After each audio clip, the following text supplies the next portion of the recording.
Well, thank you, all of you. Yeah, it's very stimulating conversations today. I think all of you captured some of the challenges that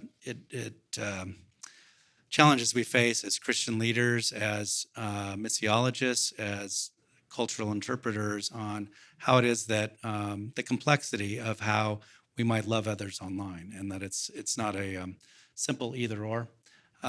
Sometimes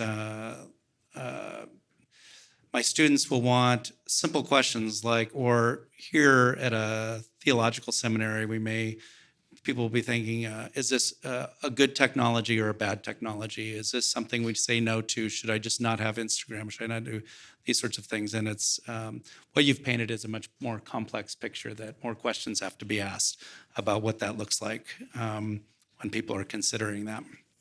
I had a question for Dr. Cheong. Is there a way to collect data on others that does not dehumanize or objectify them?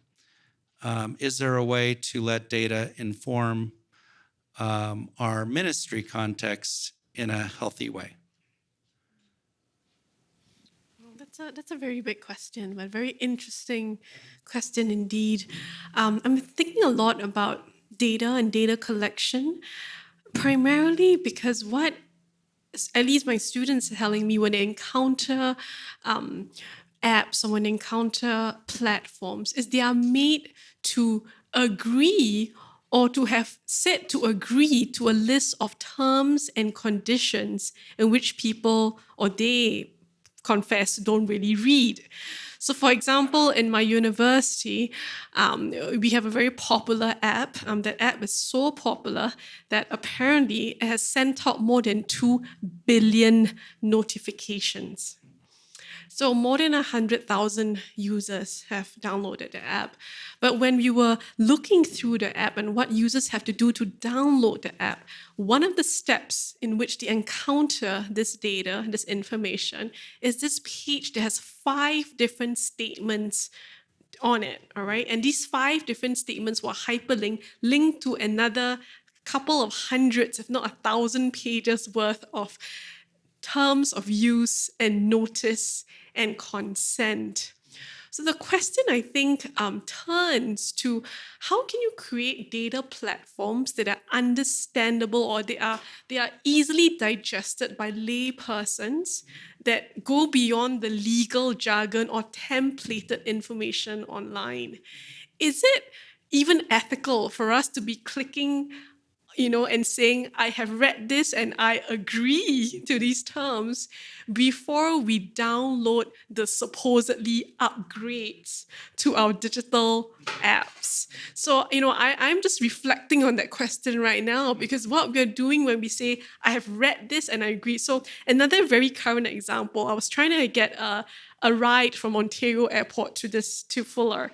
And Ontario apparently doesn't use Uber. So I had an Uber app. So now, guess what? I have to download the Lyft app, right? So as I downloaded the Lyft app, I noticed as I downloaded it, more, in the screen that I was presented, about a third of the space was this huge bar that said, I have read this and I agree. And the rest of the other information was sort of obscured back in the background, right? And so in my mind, I'm like, am I doubly misfooting, and missing a step here? Because first of all, I have to say, I read all this, but there is no time because I'm on the go. People download apps on the go. So it's the contextual thing of also interacting with data. A lot of people interact with data on the go. But what does interacting with data on the go means for that ethical data communication, right? So then as I'm interacting with this app on the go, I have to say, I've read all this information and then I agree. But then I did it anyway because I needed a ride here to Fuller. So I think this sort of illustrates the conundrum or the paradox of data communication, because on one hand, we really would like to connect to these services. I needed a ride. That was very practical. It's a practical need. Short of calling Randa and saying, Randa, I'm stuck in Ontario, But on the other hand, are there ways in which we can conceive of data platforms as being designed to be more user-friendly, or at least being more transparent in the way in which we communicate data. So this is one project that I've been working on with some students, in my university. Are we getting some, interviewing people, getting their perceptions of the interactions of data platforms, and how can we possibly, is it too much information online? Can we reduce the amount of information? Can we rephrase information? So I think the question becomes then not what sorts of data are online, but also what kinds of communicative mechanisms we can design to inform people about these Right. data interactions. So Right. there's been, a couple of things just to Right. respond to your question. Okay, yeah, because we're giving away our privacy, and we're giving away our privacy, and we're giving consent in a situation where we cannot possibly be informed because of the hundreds or thousands of pages we would need to write. And so for these large data gatherers to be taking our information, they're presuming that we've given permission, but by all intents and purposes, we have not given them permission to do that because we could not have read that. It's unrealistic.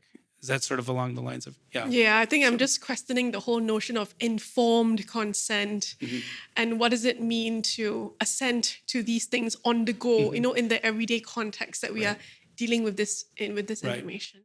Right, because they can monetize our private information, and really we didn't know the impact of that because that would be embedded in so many different things, and we just want to ride from the airport. And so yeah. Yeah, and I also mentioned in my longer paper, so what I presented today was like the shortened, condensed version, but in the chapter that will hopefully appear in the book project that's coming out of the conference, is that it's also hard for individuals, I think, to envision their data boundaries. So it's easy for us to see, where, to whom we are sharing information on, perhaps on a day-to-day basis, but it's harder to think about how it affects the collective. So I think that's another challenge that, that appears in this arena. Okay, thank you. Here's a question for Heidi and Erik. Have either of you ever looked to how cartoons were treated pre-internet, how they communicate messages, and how their impact may be similar or dissimilar from memes or proverbs? How can we use that history to help us address memes?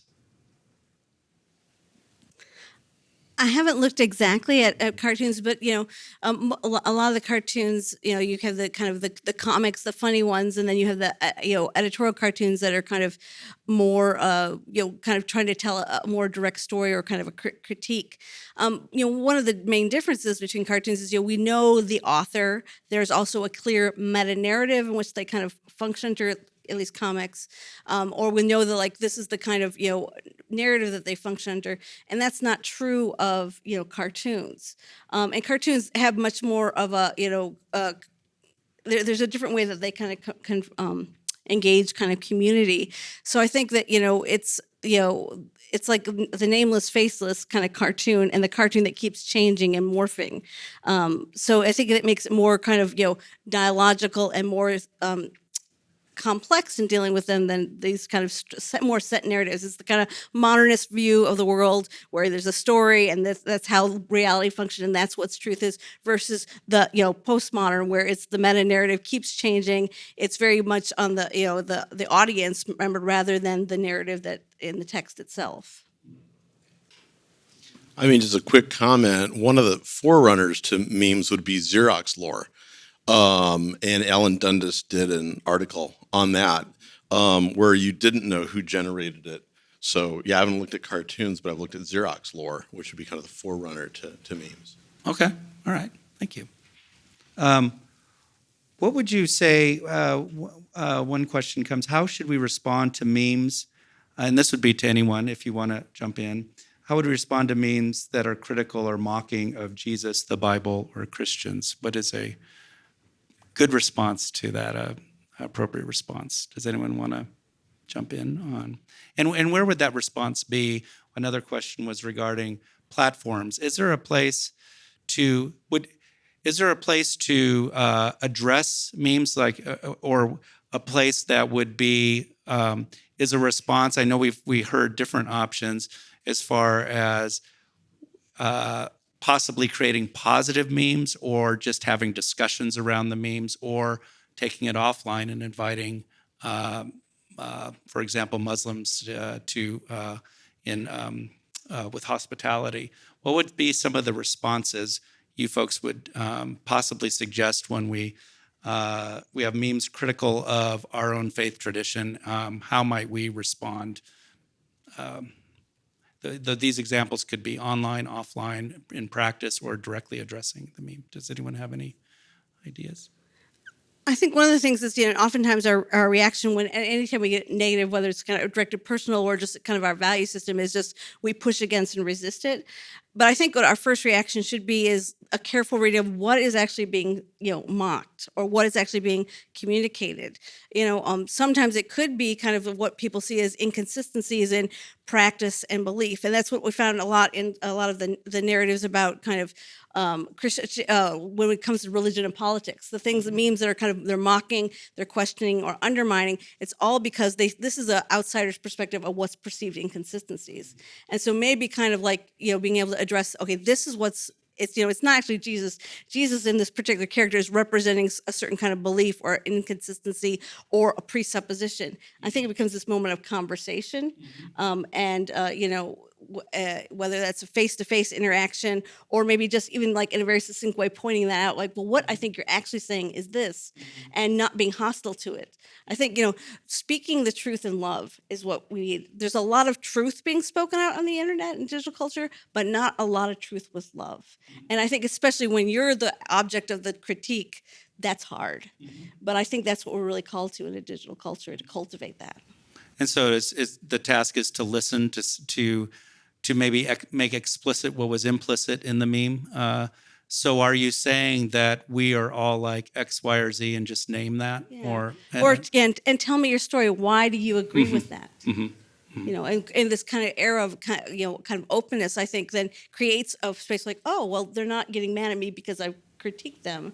They actually want to have a conversation about that. Okay. And that automatically changes how they see the narrative. Okay. Anyone else want to comment on that? No? Okay. Don't want to touch that one. Okay. Can I asked that question, and I mentioned like if it's critical or mocking of Jesus, for example, something like blasphemous. So so you say, tell me your story, why do you agree with that, right? So, and then afterwards, do we try to like say the truth about Jesus, or we just let them tell the story and then that's the end of it? Oh no, I think that then basically that opens the conversation rather than the condemnation shuts the door. I think by listening to their story, that opens the door, and then you can say, well, this is my story, And I think again, it's turning into a dialogue rather than kind of a broadcast.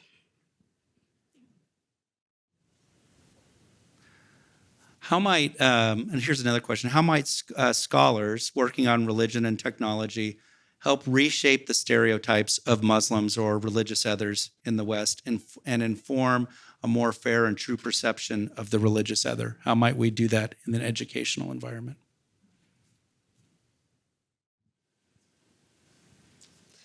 I think one thing we can do is just, be in conversation with people, when I teach about religion and media, I don't just say that this is, what Muslims say. I bring, people from that faith tradition into my classroom and get them to reflect on kind of, like movies or kind of like that do media.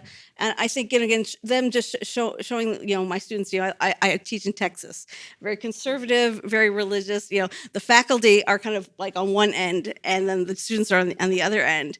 But I think kind of creating this space where it's like, hey, you can actually have a conversation. Hey, this, showing them that, that there are American and African American Muslims. It's like, oh, it's kind of breaking down those stereotypes just by kind of conversation. I think, that's what Matthew Kimmich says in his book. It's about the idea of hospitality. It's about being open and kind of opening this door in this space to kind of, again, you're valuing the other. And that doesn't mean you can't still have your kind of own opinions or your own convictions about what truth and thing is, but it's like saying, this is where we stand and with the space that we share. and allowing them to kind of inhabit that space with you, rather than just kind of saying, well, they inhabit the space, but not giving them a voice, or just like pushing them to the side. Okay. Anyone? Yeah.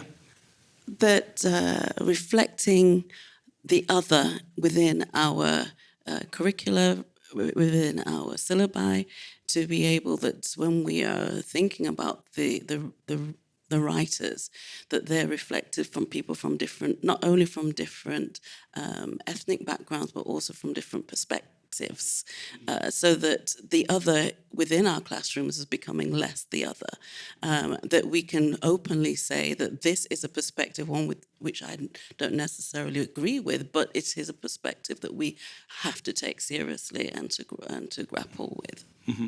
So would that be reading texts and dialoguing around those texts, or would it be cultural memes, or would it be what would be the context for you to sort of tease out these conversations?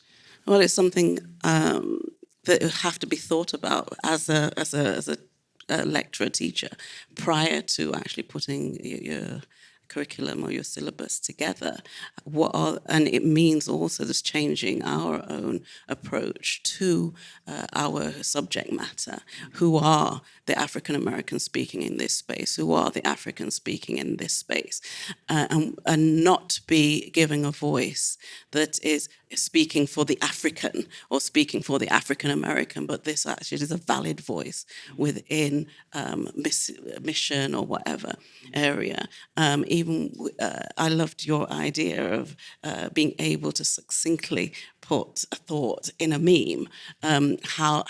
What faces are we using to bring that meme to life? Is the face somebody that looks like me, or is it something that looks like somebody else? And even within the different activities that we're using, challenging students to say, okay, use this type of person to reflect what you're actually trying to say, rather than thinking only about your own social location. Thank you. Anyone else? Or okay, I have another question. How do memes fit into the Christian satire tradition that has used memes historically, or just or more comics in that regard, to point out or to teach in certain ways? Is there a place for that in cultural or Christian sort of critique within the Christian tradition to other Christians? I think that's what you really would want to see. I don't know if it's being done effectively with memes. I mean, my cultural mentors, my kids, tell me that Christian memes are super lame. So, but it's definitely kind of a growth area, and an area to really think about it, kind of across disciplines, for how can we use humor and satire and bring that back and have have a reflexive faith that's responsive and that invites dialogue. Okay, thank you. Yeah, I think, there's different responses to kind of humor in different religious traditions. I mean, I think the Jewish tradition does kind of humor in kind of making fun of themselves, or as far as kind of, critiquing their own space much better than in Christianity, And I think that's part of the tradition, because it's very dialogic. It's the idea of debate is a very open and cultural thing, and it's okay to like the classic joke about the rabbis coming together, after the Holocaust and saying, yes, God is dead, and God was guilty of that, and then they go off to prayer.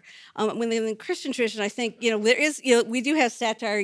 Was the Wittenberg door. There's now the Babylon Bee. That's the digital version, and so these spaces, but it's much more kind of it's much more sarcasm rather than irony, which can often be very kind of self-deprecation, but also kind of judgmental and much more. And I think that so within the Christian tradition, sometimes we do humor, but we don't always do it in a kind way. And I think that there's ways that we can kind of maybe critique, just how we use humor, is in positive kind of ways. Like memes. Like one of my favorite ones is Buddy Christ. He's a character from the movie Dogma, and he was basically in the movie. It was determined that the crucifix was too depressing, and so the Catholic Church comes out with Buddy Christ, this much more user-friendly thing. And he's a particular character that's been used both to kind of critique religion, but also just to kind of affirm religious belief. And I think there are these kind of spaces within meme culture where we see these kind of, again, a little bit more of irony rather than sarcasm that I think kind of can create some more of open space for positive conversation. Anyone else? Okay, here's another question on sometimes with internet memes, big data, and just sometimes the internet can be celebratory, that it decentralizes all existing power in churches and, let's say, mission organizations, because it goes around the typical gatekeepers of the community, and it can be celebrated as decentralized power. This question concerns, is it really celebrating decentralized power, or have we just created a technological elite in these different organizations? Has it just shifted power from the religious leader to those who know how to use technology? And is that a concern? Mm-hmm. Yeah, it's interesting that this question is phased, because with every emerging technology, I do see an echo of this anxiety, a social anxiety, or is it, a fear, a technological fear that indeed new media use is associated with an erosion of traditional authority. So now, even with AI, for example, a dominant refrain in our society is that AI will lead to human displacement. And so I think this whole displacement logic of authority needs to be questioned.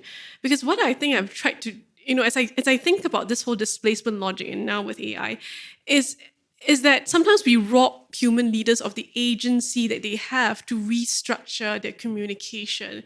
So what I've done in a couple of research projects is to look at how clergy and religious leaders have tried to redesign, restructure, rethink about the nature of their work vis-a-vis these new emerging technologies and the new mediated environments that they now live and work.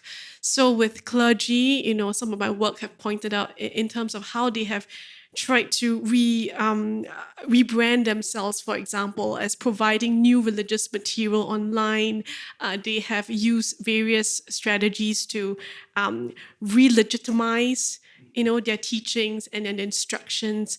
And so, I don't think the equation here is so straightforward in terms of new media leading to displacement of traditional authority. I think that there is a lot more research that can be done to critically look at how existing clergy or how religious leaders, other forms of leadership, how are they now having to wrestle, negotiate these technologies?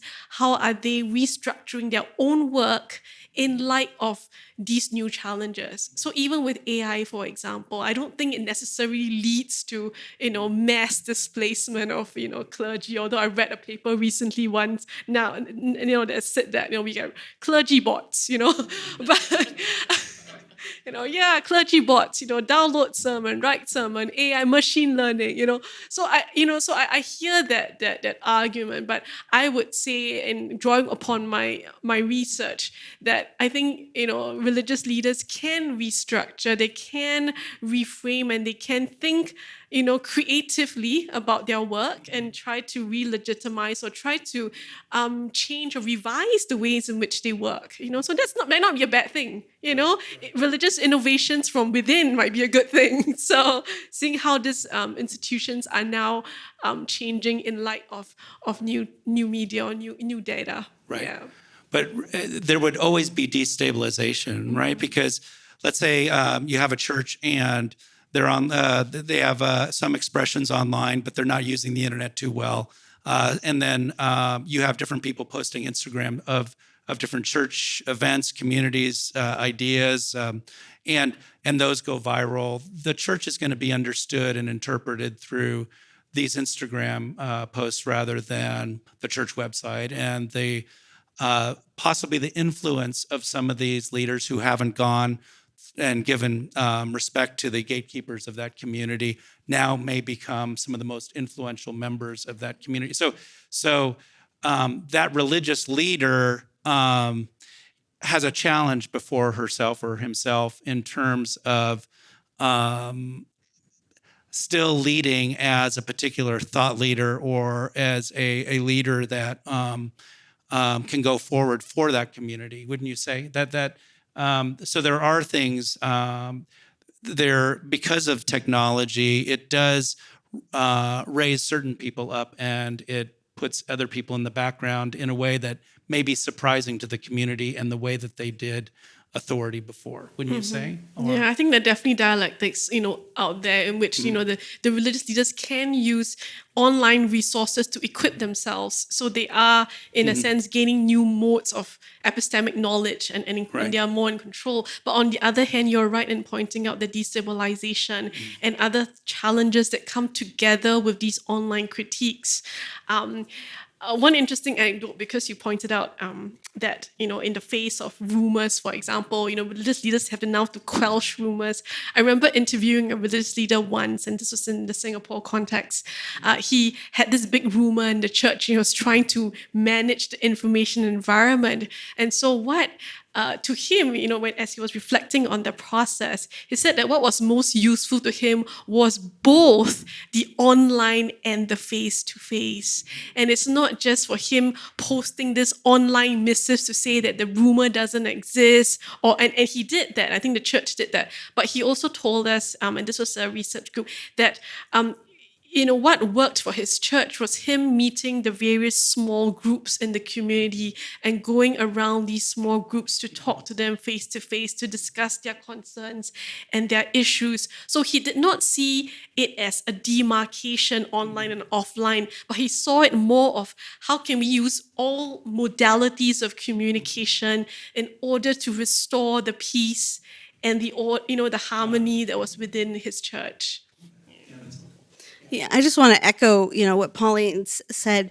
I think that she has a chapter in my book, Digital Religion, on authority, and she calls it the paradox, where people ask, is the internet, is it empowering, religious leaders, or is it challenging, undermining? And the answer is yes. It's doing both simultaneously. And there's some contexts where we see the rise of kind of digital creatives and new interpreters, and there's other places where we have very media savvy pastors and religious organizations that kind of they have kind of reestablished themselves and kind of their voice.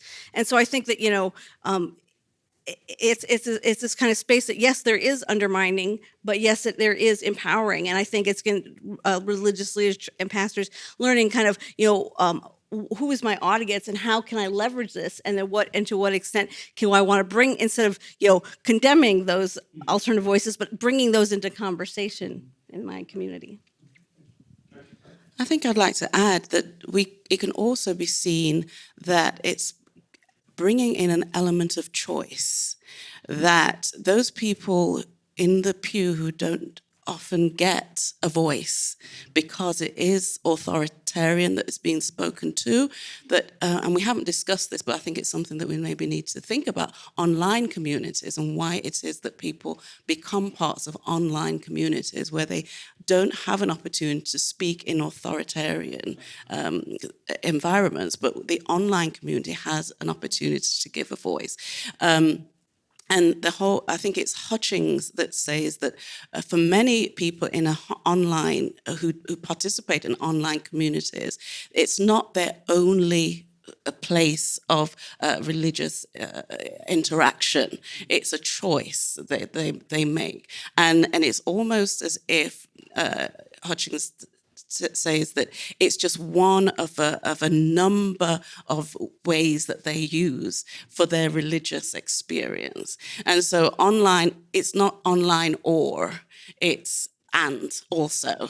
And to be able to have that choice, to be able to be face-to-face or to be online is something that there are some people that need. And I think the other thing that needs to be thought about is the place for people who are disabled or for those people who are homebound, where they don't have access to or ability to be able to come to a physical church. And that's either online community or to be able to interact with their authority at their place of worship.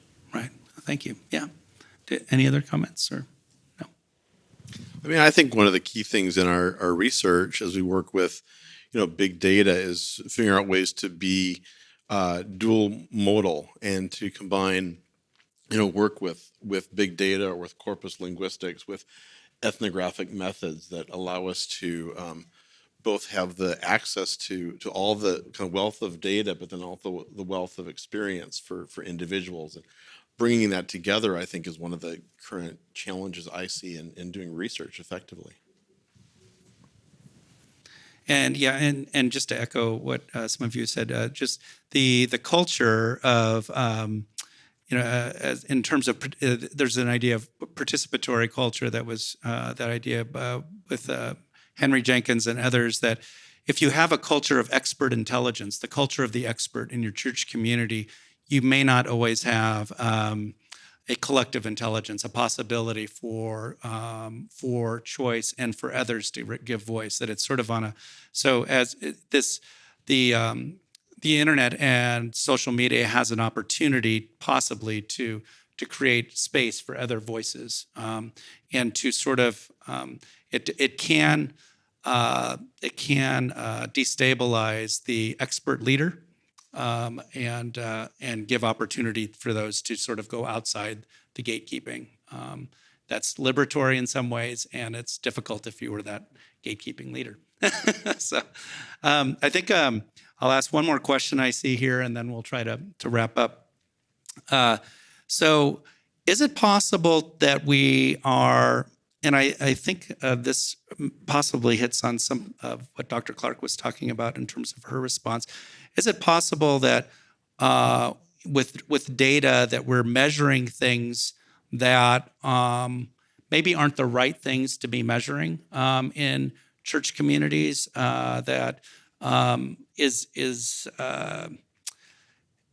For example, is it just as legitimate to count numbers at the church as it is maybe more theologically rich metrics, like how many have been served or opened up their homes to someone else over the last month, or active Christian activities rather than just in or out of the church? Is it possible that we're measuring things that are less legitimate than others? And just what would your comments be on that?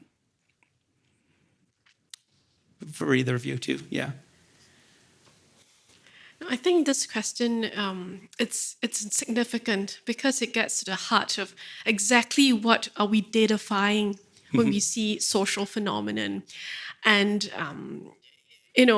on the surface, it's very easy to quantify certain things, right? So it's easy, for example, to do the hit count estimate. It's easy on social media to look at like figures or click targets. But as I mentioned in my presentation and in the chapter, sometimes we confuse these easy to measure metrics with harder to quantify social realities. So biblical fellowship can easily be reduced to hit count figures or click targets. Right. And that, I think, it's something that we should be aware of, even as more and more of these services are offered to us online and sometimes for free. So given this phenomenon and how datafication has now taken on perhaps greater significance as ministries and as organizations have to account for their resources, I think your question is brilliant because it gets to the heart of exactly what are we by proxy using a number to stand in for. Right? Yeah. What are our real concerns? Is it the nature of that biblical fellowship, or is it just numbers that we are more growth oriented in terms of the quantity? Yeah. So, yeah. Thank you. Yeah. Dr. Clarke? And I do think this is where the academic can actually have something to offer.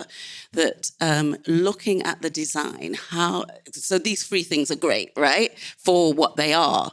But I think particularly in congregational studies and practical theology, actually looking at what are the questions that need to be asked in order to get the answer that we're looking for or not, and as empirical theology and as theology informs each other, it can help us to help churches particularly to interpret the data to say what we think it should be saying. And you talked about triangulation. It's not just looking at the numbers. There has to be the quantitative. There has to be the qualitative. We have to talk to the people. There has to be this multifaceted approach to collecting that data and then interpreting, of course. How is it interpreted? Exactly. Thank you. Thank you very much. Well, I need to wrap up for today. There was a few questions still asked. We'll try to include those tomorrow, and so we'll keep those informed. But I want to thank everyone for coming today. Hopefully, you learn more about what it means to love your neighbor online and your digital neighbor. I want to thank the four panelists right now for this discussion. It's been very, very helpful.